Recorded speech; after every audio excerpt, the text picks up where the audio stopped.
What's up, everybody, and welcome to another edition of the Morning Lifter podcast, hosted by two smart men who love dumbbells, covering all things strength and leadership.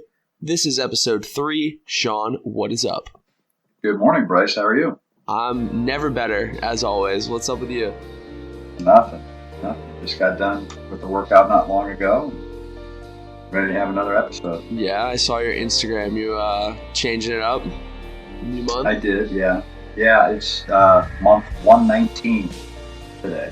So I'm almost done with 10 years of tracking. That's a lot. So it is. It's a pretty big milestone. So it's exciting, but I haven't ventured too far off though from even when I first started. I think it's definitely less volume and more concentrated, but for the most part, it's all been roughly the same. But this month, I'm really working on trying to fix the knee cave and trying to isolate the leg a little bit more. So I'm trying to make myself a little bit more uncomfortable. It's not easy to do. We're creatures of habit, so I gotta get used to that. Yeah, absolutely. I saw you working with a little bit of the resistance band action. That's really good for finding that position at the bottom of the squat, especially using unilateral movements. I see some Bulgarian split squats going on. Yeah, I hate Bulgarian split squats simply because it's painful. And it's like I said, it's uncomfortable. But once I started, and I used a PVC pipe, and once I started getting into it, it got better. So, but I'm sure after a month or so, I should be a little bit smoother, I would hope. So, but it's just a matter of trying to do things that either I don't want to do or I'm not used to doing, and trying to just get better at those. Yeah, absolutely. I mean, you gotta strengthen your weaknesses, right? Right, absolutely. All right, so before we dive into today's episode, a couple quick housekeeping items. First one is that we are officially on Apple Podcasts. So you can find us there, search Morning Lifter. The cover art looks the same as it does on Spotify. So if you are an Apple user, feel free to look us up on there. And if you are, feel free to rate, subscribe, leave us a review.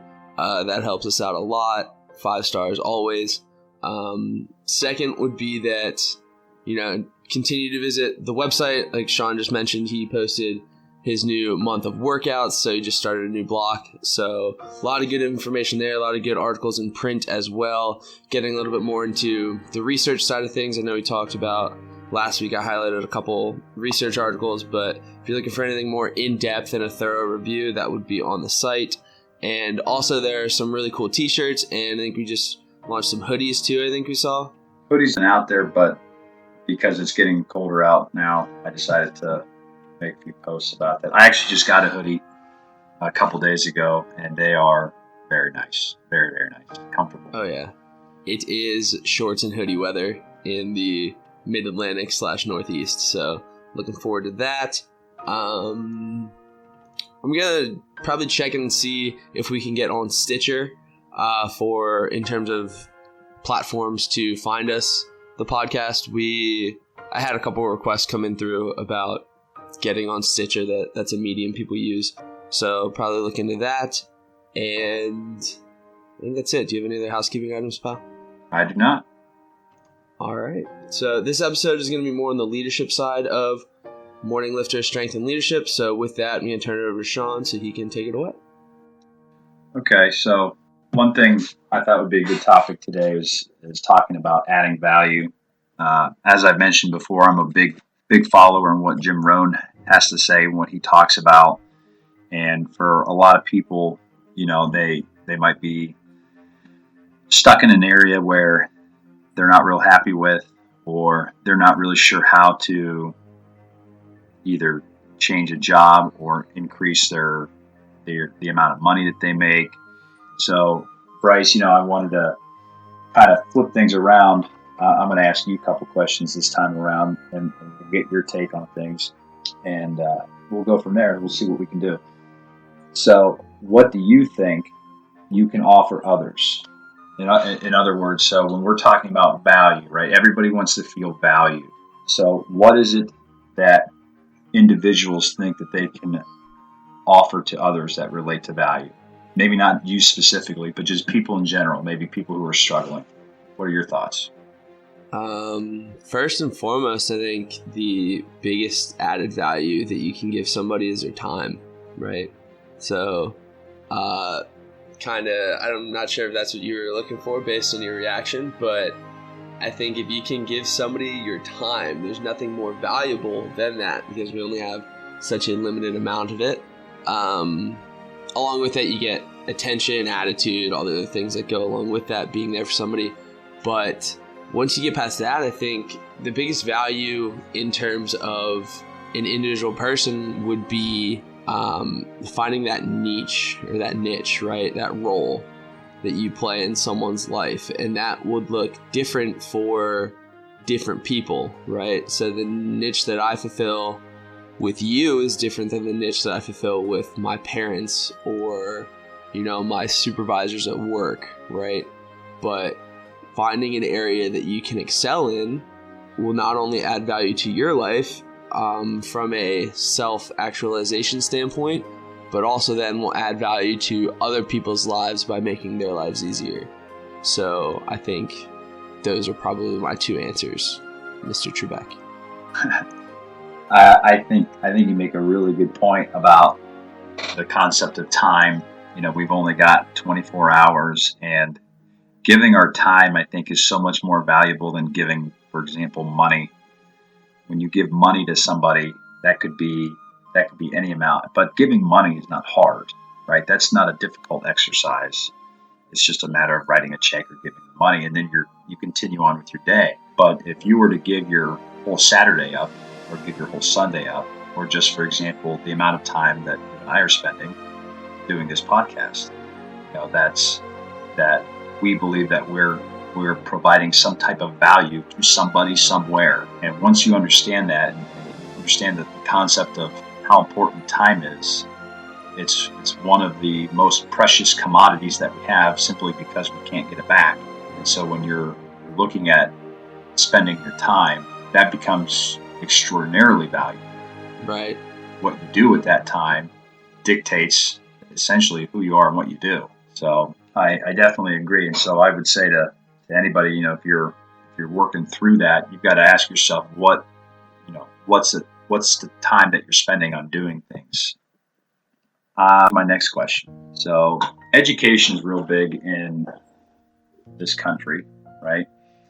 But yet we see people all the time who go on and maybe don't finish college, right? I think getting through high school is critical, but not everybody gets through college. What's your opinion on increasing value through schooling or just education? Do you need to have the education? How much value do we place on education versus what the real world is all about? For example, Gary Vaynerchuk, right? If he's mentioned multiple times, if you're going into business, you don't need to go to school for that. And there's a part of me that tends to agree with that. I guess I would say there are some things that you're going to learn in college, but he also argues that you're going to learn that eventually working your own business anyways. Mm-hmm. So, obviously, if you're going to be a doctor, you have to go to school. If you're going to be a lawyer, you have to go to school. But let's just talk in terms of business here. What are your thoughts? Do you need to go?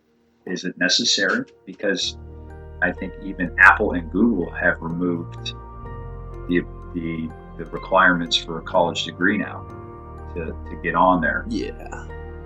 I think, well, first off, you took away my first talking point of it depends on your field, right? So I'm a scientist by trade. I went to college for biology and grad school for biomedical sciences. That piece of paper gets you in the door in my career field. So for me, yes, I needed the school. Now, am I using it to, is it relevant?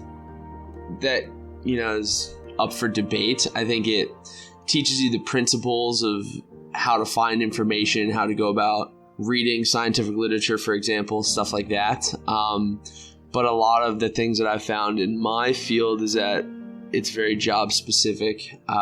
You learn it through the training. You know, I have the background knowledge from college, but not really anything past that. In terms of business, so that's tough to speak on because, you know, that's not really my field. Never took any business classes or anything like that. But you do hear the success stories of the college dropouts who went on to make a killing and do extremely well for themselves. And I think what all of them have in common, or at least a lot of them have in common, is that they have a mentor. And that, you know, goes back to the value of time, in that early on in their career endeavors, they were able to get in with somebody who had already, quote unquote, made it in their field, to learn the ins and outs and to become a shark of the industry. And if you have that knowledge and are able to put forth that step in almost making yourself vulnerable a little bit as a mentee, right? I think that will show to be valuable throughout your entire career, and then you can go on and be a mentor for other individuals later on once you've made it, etc. So I guess in a really long-winded answer, no, I don't think a structured 4-year degree is absolutely necessary for, you know, in terms of business. But it, you know, would always be something to fall back on. Yeah, I agree with a lot of that. I think there's so much you can learn, and I've told people that with the amount of free resources that's available today, you know, if you're talking 50 years ago, you need to go to college. But now with YouTube, with the vast amount of information on the internet, if you can dissect what is legitimate versus illegitimate, the amount of information you can obtain for free is incredible. And you can do things now so much more quickly than ever before. But I like your point about a mentor and finding a mentor. For people who are struggling to kind of figure out where to go or what to do or how to do it, putting yourself in a position and surrounding yourself with like-minded people is so important. And you know, I think there's a lost art in taking somebody out to dinner and grilling them with questions to find out what they do, why they do it, and how they're successful. And I heard, I cannot remember who I heard talk about this. They said, you know, take them out to eat. Might have been Jim Rohn. Take them out to eat. So if you're struggling on figuring out what to do, whether it's just adding value or trying to make more money, find somebody who is successful, take them out to eat, and pay for their meal, and use it as an investment. Because after 2 hours of speaking with them, they're going to open up a secret. They're going to tell you something that's going to become valuable. And the amount of money that you spend on taking them out to eat is not going to be anywhere near the amount of value that you're going to get from them talking to you. And I think that's something that can really be utilized if aggressive enough about it. You know, you've got to be willing to approach those people, and you've also got to be willing to accept the fact that some people might say no. And don't be discouraged by the first or two, no's, but surround yourself with like-minded people that you want to be around, because they're going to add value to you. And when they add value to you, you're going to add value to others. And I think, especially with success, you can't chase it. Success is not something that you chase. Jim Rohn talks about, the people who want to go after success. Everybody says, well, I want to make this much money, or I want to do this, I want to do that. The problem is you can't chase it. You have to add value to yourself. And that might mean going back to school and going back to college and getting that degree that you put off. And then once you've gotten that, now you've added value, which will increase your paycheck. So I think a lot of it determines too it depends on what it is you're after, because there's so many things that people want to do that don't ever do it. How many dreams and goals out there are that people have that they've never acted on, simply out of fear or because they said, quote, life got in the way. Well, life's going to get in the way of everybody. Absolutely. The richest place on the planet, man, is the cemetery. And the quicker people figure that out, you're not going to be wasting your time being worried, because in 5 years, who's going to care? Nobody. Mm-hmm.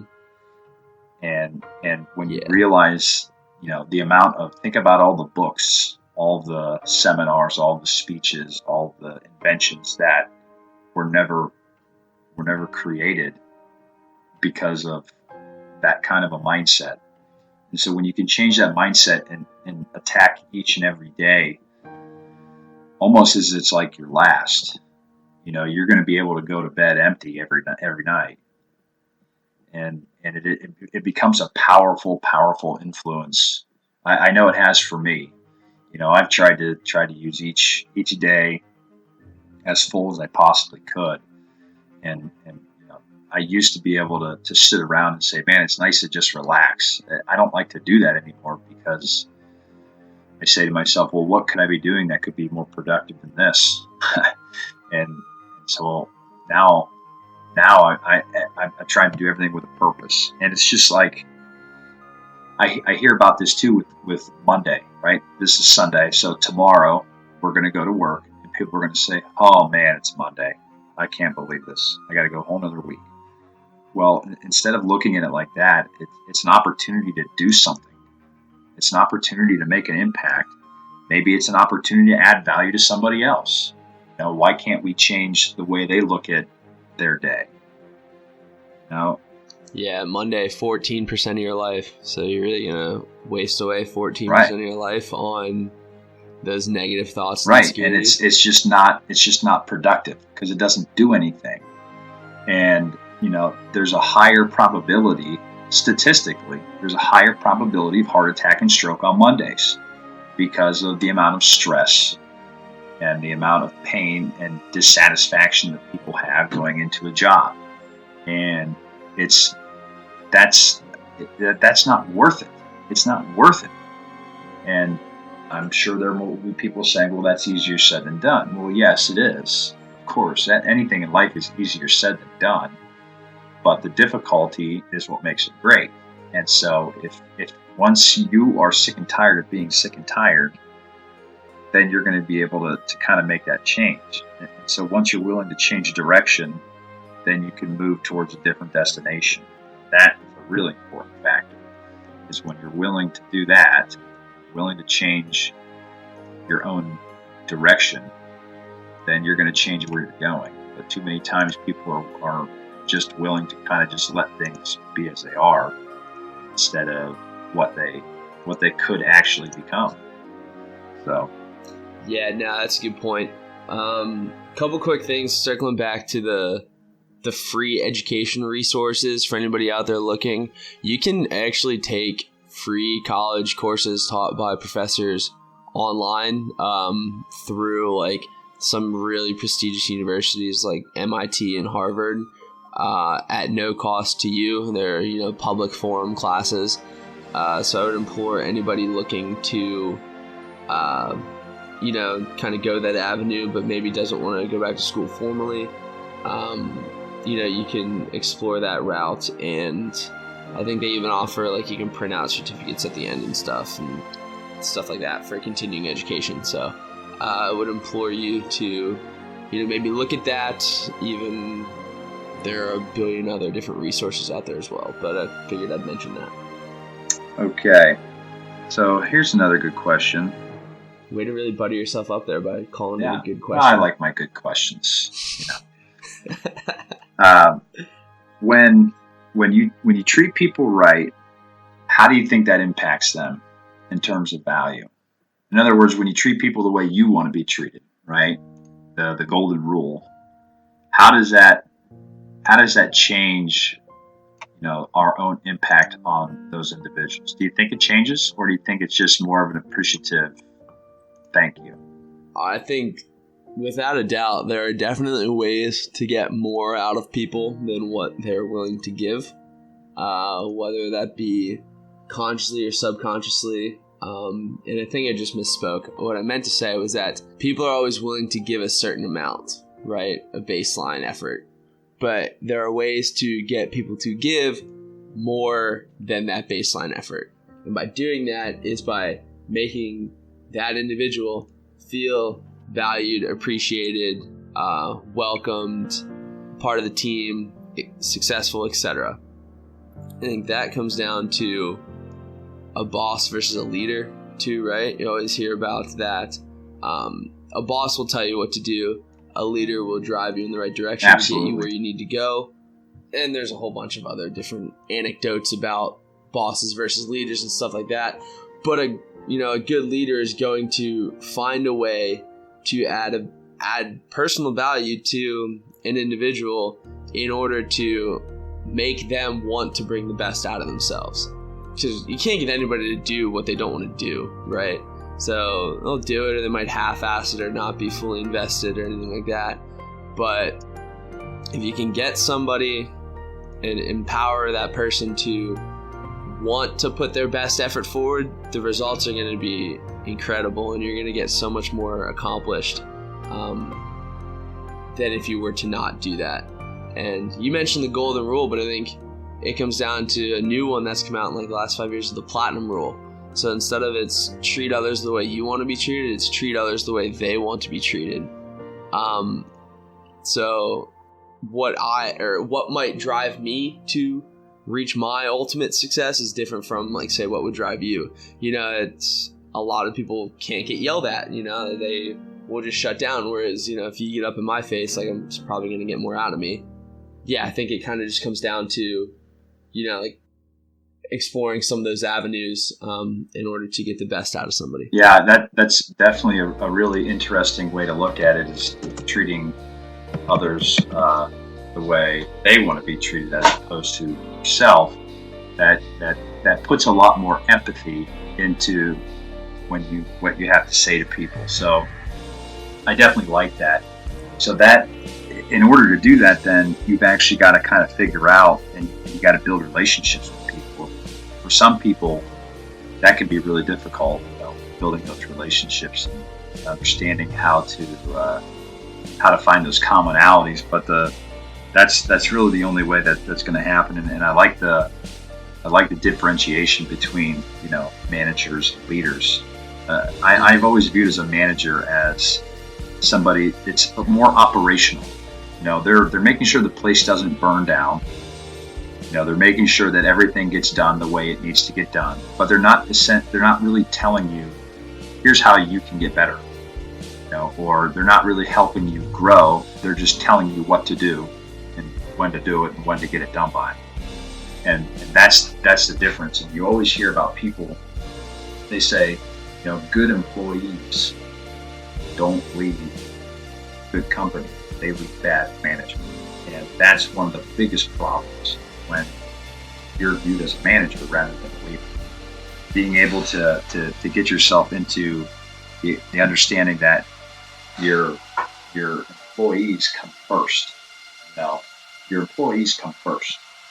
And I know everybody says, well, the customer's always right, or the customer comes first. Well, no, I don't agree with that. There's going to be more customers. There's going to be more customers. Not only that, but Simon Sinek talks about this too. If you don't take care of your employees, then the employees are the ones that deal with the customer. And if your employees are unhappy, they are not going to care about the customer. And that becomes a problem. So if you don't take care of people underneath you, you don't take care of your employees, make sure they are happy and make sure they are growing, then the customer goes out the window. It doesn't matter. They are not going to be appreciative of the customers that are coming in. So that becomes a real problem. And I've seen that before. And it's not healthy because it makes the employees feel underappreciated, undervalued, And with that, then you have people doing the bare minimum. They're doing just enough to make sure that they don't get fired. Yeah, someone who's valued is always going to do more than what's required or more than what's asked. Exactly, and they're going to go above and beyond. And when they're asked, why did you do that? They're going to say, because I care, and because the company cares about me. And there's a lot of great studies out there about how some of the great leaders, they changed the way they looked at their employees, and they took care of one another. They took care of one another, and productivity actually went up. And it's an unbelievable thing. It talks about it too, like with the Marines. And look at the military too. It's the same way. Everybody's got to look out for one another, because if you don't, you die. And business isn't necessarily that life-threatening, but when you put it down on paper, it's very similar. It's very similar because you may lose people. Maybe not necessarily as a casualty, but they're lost as an employee. And with that, you lose opportunities. So. Yeah, no, that's a really good point. Also, Simon Sinek's book is awesome. It's called Start With Why, How Great Leaders Inspire Action. I would recommend that to anybody that wants to read more about, the leadership aspect of things and how to be an effective leader. Yeah, I just saw he came out with a new book too called The Infinite Game, and so that is a really interesting theory as well about business. So I've got it. I've got Start With Why linked on my website under my reading list. So if you go check that out, you can find that there. So I also like what John Maxwell. He's obviously one of the most influential and top people on leadership that there is, and he's got some really interesting things. I just kind of wanted to go through his list here. For anybody that has never really looked into John Maxwell, you should, because he's got a lot of really good information about adding value. And when you're looking at what you need to do, if you're in that leadership position or you're in that management position, you need to be able to listen and learn and lead. And I think that's so important. He didn't say talk first, right? There's so many people who consider them leaders, but they talk first. And if you're not willing to be able to listen to what others have to say, you're never going to be able to learn. You're never going to learn how to get better. How are you supposed to lead effectively if you can't listen to hear what the issues are? Exactly. Or listen to what or who needs leading. Exactly. And too many times there are people who are more interested in hearing themselves talk than they are in hearing what others have to say. And that means taking critical feedback and learning from it and moving on from it. That can become a really important concept. So when just trying to add value to yourself and to others, there's so much more that we could really get into about it, but obviously we have limited time. But I think too, it comes down to one of the most important things is your character. And that's, we judge people so much on character, I mean, how, and rightfully so, I think, because, there's a saying in football that, I used to say as a coach all the time, the field will expose you. It will expose your character. And that could be said in essentially any kind of competitive sport. The field, the court, whatever. It's going to expose you when adversity hits. So what are you going to do? And that kind of shows that shows the kind of person that you are. So when you are faced with adversity, and others are looking to you, how are you going to respond? How are you going to act? Especially if you're in that leadership role, the people who follow you, they're going to want to see how you react. And if you react with panic, then they're going to do the same thing. That was one thing. Yeah. That was one thing too that some coaches don't understand that too. When they freak out on the field, well, then the players are going to freak out on the field, and they're going to panic. But when the coach is calm and collected, then good things can happen. And so it's one of those things where your character can get exposed, and it's who you are and what you believe in, and the integrity that you hold. That becomes a really important factor. kind of person that you are, because people grasp onto that. They cling to that. When you're not willing to stay consistent, that's when you lose trust. And that, I think, at least in the business world, or it doesn't really necessarily have to be the business world, but we're all in a type of business, right? Whether it's whether it's government, whether it's private sector, we're all in a business, right? So I use that as a broad term. But when you lose trust, it's difficult, and then that makes people question you as a leader. And so if you're not adding value in the right way, by promoting the right things and staying consistent with that stuff, it's not going to work. I think those are just some of the important tidbits that I wanted to cover today. So yeah, those are all really good points. And we can always dive into more of these. I mean, pretty much any one point we talked about today would warrant a full episode, sure, later on down the line. But this was a really good kind of intro, broad, high-level overview of, kind of our take on the leadership side of strength and leadership. And the reason why, I think this is also so important, the stuff that you do in the gym, it carries over. 100%. And that's why I've married the two, like I have, because pushing past a plateau in the gym is not much different from pushing past a plateau in your own life. It's just the difference is having an action plan. If you walk into the gym and you don't know what you're doing every day, well, then how are you going to know what you're doing with your own life? The two are married together. So if you're somebody who's really into fitness and you're working out all the time and you're very, very organized with your own body, but you're not organized with your own life, there's a disconnect. And if you transfer the same characteristics of what you do in the gym into your life, then things are going to get better. They're going to get a lot better. And I think that's it's so important to understand. And once I understood it, things got easier, and they get a lot easier when you figure out kind of how to marry the two, openly reflect, on how to make things better for yourself by just saying, I write a plan out for my workouts. Well, maybe I ought to write a plan out for my day, or for my week, or my month, or my year, whatever. And when you start looking at that plan over and over again, you can start to find out, oh, hey, well, here's where, this section of my life isn't going well, so I need to change it. It's the same difference, right? If you know that you're not bench pressing the amount of weight that you are, well, then you got to go back and say, okay, well, what do I need to do to fix that? And you target different muscles, and you work different exercises until you get it right. And you can do the same thing in life. And so I think that's why I think the two can be married so nicely.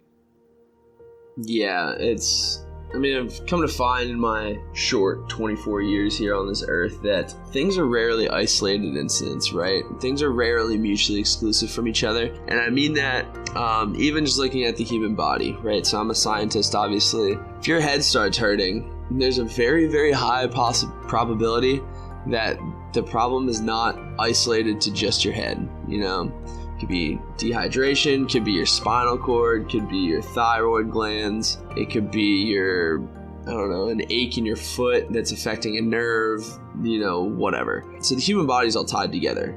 Same thing goes as to what you were saying about strength and leadership being married together. What you do in the gym will directly correlate over into what you do in life. And I mean that in terms of the little things like not putting your weights away, not cleaning off the barbell after you just covered it in chalk from doing Olympic lifts, not wiping down the sweat off like your benches and stuff, like the little itty bitty, like ticky-tacky shit, will directly carry over, and you can see who cuts corners in the gym and what they're doing in life. Odds are it's not the fittest person that's in there, So that's just something to think about moving forward, and I think it kind of speaks to what you were saying as well. Yeah, and it's stuff that we can definitely, like you said, we got a whole nother episode or two just based off of the correlations of what you do in the gym and how it translates into life. Yeah. Couple questions to Sure. end out the episode. I've got two good ones for this week. So here we go. Number one, you spoke about lifting safely and avoiding injury risk with CrossFit last episode. How do you combat lifting through chronic injuries such as arthritic shoulders and knee tendonitis? I find it hard to build strength and was wondering if you had any insight. Before you answer, I want to throw out the disclaimer. We are not medical doctors. If it's a serious injury, consult a medical practitioner or a medical specialist. That's not our forte. But I did want to bring this question out because you, Shawn, with all of your football injuries and kind of like the nagging stuff, I feel like you would be able to speak to this pretty well, given how you go around certain things you might not be able to do anymore due to football injuries and stuff like that. So, yeah, I mean, there is a study that I actually have written an article about it. It's not about specific arthritis, but it was about osteoarthritis. Now, this was, I don't know the age of the individual who wrote the question, but this study was done in older people, and with respect to osteoarthritis, right? So let's define that real quick.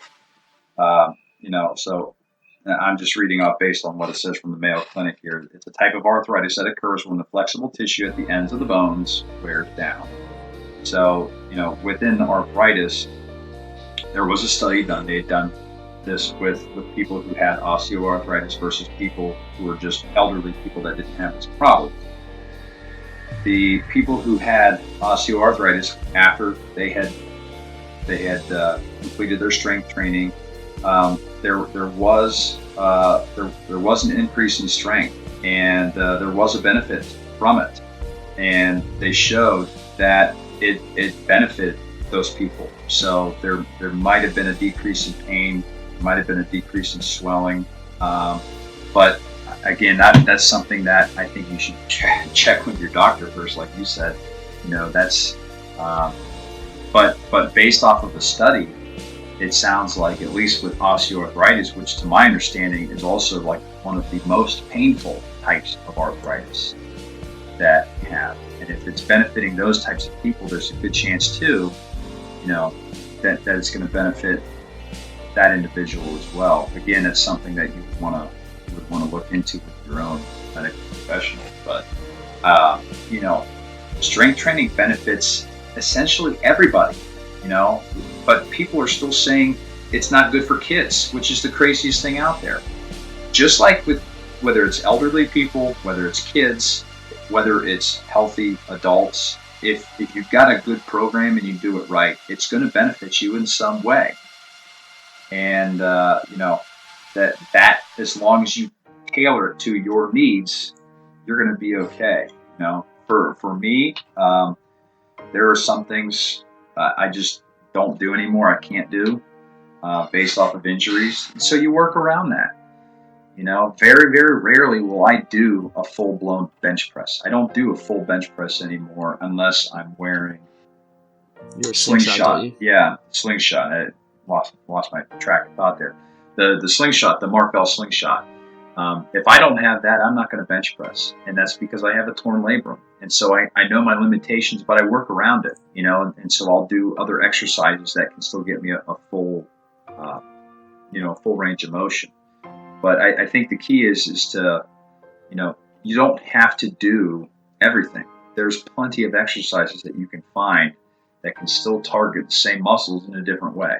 And you don't have to be stuck in a singular mindset, I guess, saying, well, I can only bench press. That's what everyone else is doing. Well, if you can't bench press, then don't. Try the isolation machine. Try dumbbell bench press. Try a floor bench. Try a block bench. Try the Smith machine. There's so many other options out there that you can use that may not provide the pain, which is a good thing. If you can eliminate that, then you can train effectively.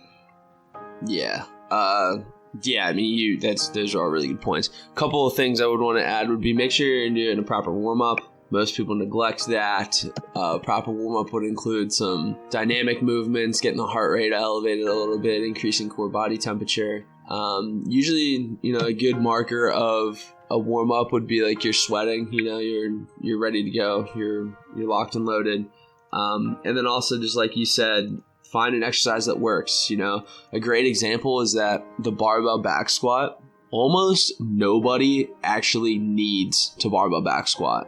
The people who need to barbell back squat are those who compete in powerlifting or compete in Olympic lifting or have the range of motion and the flexibility and mobility to complete a successful barbell back squat. There are many other great options of squatting that will get you where you need to go, whether it be a dumbbell goblet squat or using kettlebells or a front squat or the hack squat machine, or even using a landmine where you stick a barbell up against a crevice or in one of the holders and do a landmine squat. So definitely just try to explore as many avenues as possible and make sure you're doing exercises that you are capable of doing that aren't going to cause you any issue. But like you said as well, strength training is great for 99% of the population. It increases bone density, makes you less fragile as a whole. Just do what you can with what you got, right? So. Yep, absolutely. Alrighty. Second question, last one too. We only had 2 today. What do you guys listen to, if anything, while you work out? Bryce, I'll let you take that one first. Okay. So first off, I try to go naked on the music game when performing highly intense, like heavy strength movements, strictly because I do not want to use music as a crutch in terms of like a motivating factor or an endorphins trigger. I want to be able to get myself to that point from an intrinsic standpoint. So like if I'm going for a PR deadlift or a PR back squat, I'm not going to have anything in. That's going to be no music. Usually will be that way for the working sets as a whole during any given strength workout. Once I'm finished with that and the intensity kind of gets, drops a little bit and I'm doing some accessory movements or finishing up, or if I'm just on, the treadmill or something like that, I will throw in music. I generally prefer rock or heavy metal, what some would probably consider like punk screamo as well. Skillet or Five Finger Death Punch or Avenged Sevenfold, stuff like that. So I have a playlist. I'll link it to my Instagram story on Spotify. Y'all can check it out. But usually it's some sort of rock and roll or hard rock, heavy metal, if anything. Yeah, I used to be that way until a couple of years ago, and I think at least with the benefit of training at home, it's easier. But I used to be real big into music. I would do a lot of Metallica and hard rock. But over the last couple of years, that's really changed. I don't listen to music anymore. What I actually listen to are speeches, seminars, motivational talks, and inspirational talks. And that's where I get a lot of the ideas for the leadership stuff that I talk about and write about. And it's actually changed in my entire mindset. And so that might be something that you dive into. For me, it's just a matter of putting on YouTube and listening to a series of subscriptions or whatever, whatever the playlist is for that day. But just some of the subscriptions that I have that have really changed my thinking. I listen to Law of Attraction Coaching, Habits of the Wealthy, Mulligan Brothers, Above Inspiration. I listen to Joel Osteen sometimes. I have Motiversity. Tom Bilyeu from Impact Theory is really good. I listen to Inspiring Habits. That's probably the one that really got me started. Listening to this type of information. There's a lot of Dr. Miles Monroe on there, which he was one of the first people I kind of discovered. And that's been a really important one, because that led me into Jim Rohn, who probably has impacted my way of thinking more so than anybody else. Between him and Dr. Miles Monroe, those have probably been the biggest two. So I don't listen to music anymore. I listen to these leadership talks, and I listen to them, and I listen to Les Brown. He's on a lot of them, but it's the people essentially that I listen to. It's Tony Robbins, it's Gary Vaynerchuk, it's Jim Rohn, it's Miles Monroe, it's Simon Sinek, it's Joel Osteen, it's Billy Graham, it's Joyce Moyner, It's a lot of these people who have fabulous things to say. Steve Harvey. Steve Harvey is actually a phenomenal motivational speaker, inspirational speaker. A lot of people may not know. Number one, he's from Cleveland. Number two, he was homeless for 3 years. And those are things that a lot of people I don't think realize. And I didn't know that. No. Listening to him, he's got a lot of really interesting things to say, and they're really impactful. And it makes you think twice. So those are some of the people. That's interesting. Yeah, it really is. Those are some of the people and the channels that I listen to. And if you're looking to change it up, give that a shot. It might change the way you think. Yeah, Joel Osteen's really good. I know he gets a lot of people want to stay away from him or might be a little bit afraid to listen to what he says due to the religious aspect, but his messages transcend religion. So there's a lot more value to them besides just, the fact that he's preaching. I agree. Joel Osteen, another one is T.D. Jakes. He's another pastor as well who's very, very good. And, I've let myself open up to my faith so much more so now than ever before because I started listening to these sites, and it kind of just naturally found its way to me. And that might be, if you open your mind up and open yourself up to that kind of stuff, it can really connect. Jordan Peterson's another one too. He's a world-renowned psychologist, and he has some really cool things to say. So it's good stuff to take a look at if you're looking to try something. Yeah, as a whole, just find what works for you. Right? Absolutely. So, I know people who listen to classical orchestra. I know people who listen to audiobooks, podcasts. Like you, kind of the speeches. Find what works for you. So, do you have anything else? No, man, that's it, buddy. I have 2 quick things I forgot to mention earlier in the episode. So if you're still listening from them and are one of the dozens of loyal listeners that we have. One was that we were talking about time and if you have to go back to school. Eric Thomas, who I'm sure you all know as the how bad do you want it guy. He was a young man who wanted to make a lot of money one day, so he went to this guru, right? It's that guy. It took him, I think, 7 or 8 years to earn his college degree. 12 years. While going to school for 12, was it 12? Yep. Okay, so 12 years to earn a 4-year college degree. He's got a master's now, and I think he's finishing up a PhD. Exactly. So, don't subject yourself to the time standards that other people have, for one. And 2 would be going back to the value thing. I just thought of this. The single biggest piece of advice that I can give to anybody who wants to increase their own value is to get out of your own way. And what I mean by that is that there are many difficult obstacles in life, and you do not need to let yourself become one of them. When you open yourself up and put yourself out there and throw it to the wind in the sense that you welcome failure and are not afraid of it, the amount of value that you can gain, not only internally from a peace of mind standpoint, but also externally in the way that people or managers or leaders view you, will increase tenfold. And I just wanted to throw that out there. Couldn't agree more. And on that, I think we can call it an episode, and we need to come up with a sign-off. See ya. Thanks. Until next time, guys. Thanks for listening.